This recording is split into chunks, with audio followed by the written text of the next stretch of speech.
La ville de Besançon s'est engagée très tôt dans des politiques innovantes dans le domaine de la maîtrise de l'énergie, avec des actions qui lui ont valu d'être remarquées sur le plan national et récompensées dès 2007, comme l'a indiqué M. Poulain. Ces efforts de longue date, qui ont transcendé les rivalités politiques, ont contribué à maîtriser l'impact de la crise énergétique sur le budget de la ville. Sans les actions menées depuis 2008, nous aurions aujourd'hui une facture énergétique qui serait de 22% plus élevée. Je salue, bien évidemment, la rénovation énergétique des écoles, crèches et gymnases.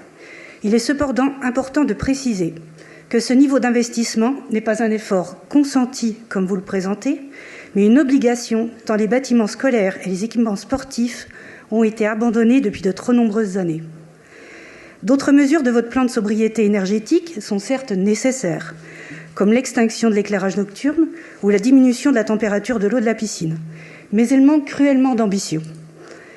Je déplore d'ailleurs que vous ayez élaboré ce plan de sobriété seulement en réponse à la crise énergétique, et non dès le début de votre mandat, voire même lors de votre mandat précédent, puisque vous étiez en charge de la transition énergétique de Besançon. Cet audit flash de la Chambre régionale des comptes montre que, contrairement à votre municipalité, de nombreuses communes de Bourgogne-Franche-Comté ont mis en place une politique énergétique innovante en anticipation de la crise énergétique et avec l'ambition d'atteindre l'indépendance énergétique de leurs communes et de leurs habitants. Je citerai quelques exemples. Badvel, lauréate d'un appel à projet national portant sur des investissements d'avenir, développe un projet d'indépendance énergétique sur la base du stockage d'hydrogène vert issu de la transformation du surplus d'électricité produit par ses panneaux solaires.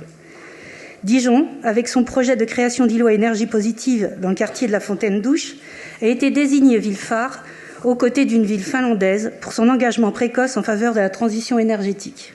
Dijon, encore une fois, va produire d'ici la fin de l'année de l'hydrogène vert en circuit court qui sera consommé localement par ses bennes à ordures ménagères et ses bus.